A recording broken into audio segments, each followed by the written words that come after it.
Hey guys, I'm Nathan from Arms and Armor. This is my accomplice, Patrick from Arms and Armor. Today, we're going to talk a little bit about how to use a glaive in a historically correct manner. So the pictures that we used to develop this weapon are all from the late 14th and early 15th century, 100 Years' War time period, and these were a weapon that's depicted being used by fully armored men, right? By both kind of what look like regular knights and by high-ranking men-at-arms, like dukes, right? So the one picture of the Duke of Berry and of Breton with a glaive tells us a bit about how it's meant to be used and how it's not. Right? So all these guys are armored, which tells us that you're not just smashing other people in armor with this bladed edge necessarily. It probably has a lot more to do with the fighting style that, for example, Fiore explicates in armor, or that we see in the slightly later Gladiatoria German fighting manuscript.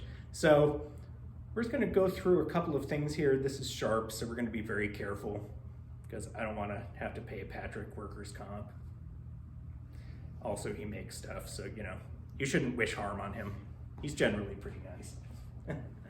So the first thing I want to show you is how this butt spike and the front end work together, right? So we see in these manuals a bunch of stances essentially like this, right? I'm in a high guard such that if you're on the outside and Patrick thrusts to me with a spear, right? I can bind this, throw it down, and then strike to the back of his neck. And this is in a whole bunch of polearm manuscripts, especially with hammers. Now, cutting him like this, if he's wearing armor, is not going to cut him. Right? So why would we do it? Well, when I did that sweep, what direction did your momentum go? Off to the side. Right? It directed him off to the side. I've cleared his weapon. If I smash him here, that's the direction he's already going. Then I can pull back and thrust. Right? This blade, although it certainly can cut, right? It cuts really nicely. If you're in armor, it's primarily going to be useful when you're thrusting. Right? So that kind of wind works really well. Right? If I'm here with the point out, right, the spike, he doesn't want to eat that butt spike either, right?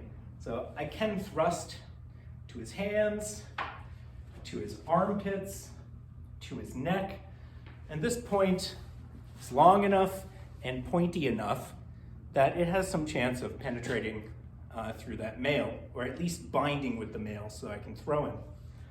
Some other plays are probably similar to partisan plays that we see from later manuscripts, right? Things like Marozzo, polearm sections, where if I'm down here, right, and he thrusts or cuts at me, I can clear it like this, and then I can come back down the line right on the polearm, and it's just going to cut off his fingers.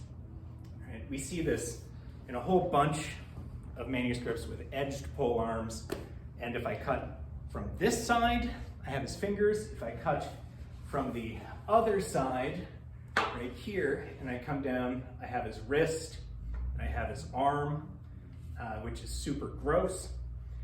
Once I cut his arm, then I can follow that with a thrust because his arm isn't going to be holding a spear pointing at me anymore if his hand is flopping around and running around on the ground. And so the glaive is essentially a spear, right? It's a spear that's for hewing on both sides. You should fight with it like a spear. So I don't think the Dukes of Berry or the Dukes are going to be running at each other and smashing each other as hard as they can this way. Maybe sometimes, right? In the heat of battle. But that's not the primary skilled way to use a weapon like this, although it'll certainly be effective in that kind of combat.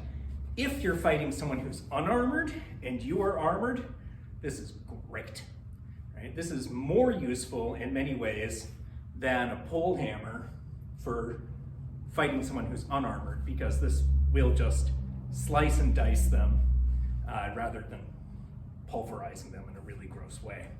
So we're gonna have some videos up soon of cutting some tatami with this, which I think will be pretty awesome. We'll see how the slicing goes. Give you another close-up. Ooh, ooh. Is it scary? Yeah. Yep. Pretty scary. Reasonably scary. Yeah. Cool, thank you.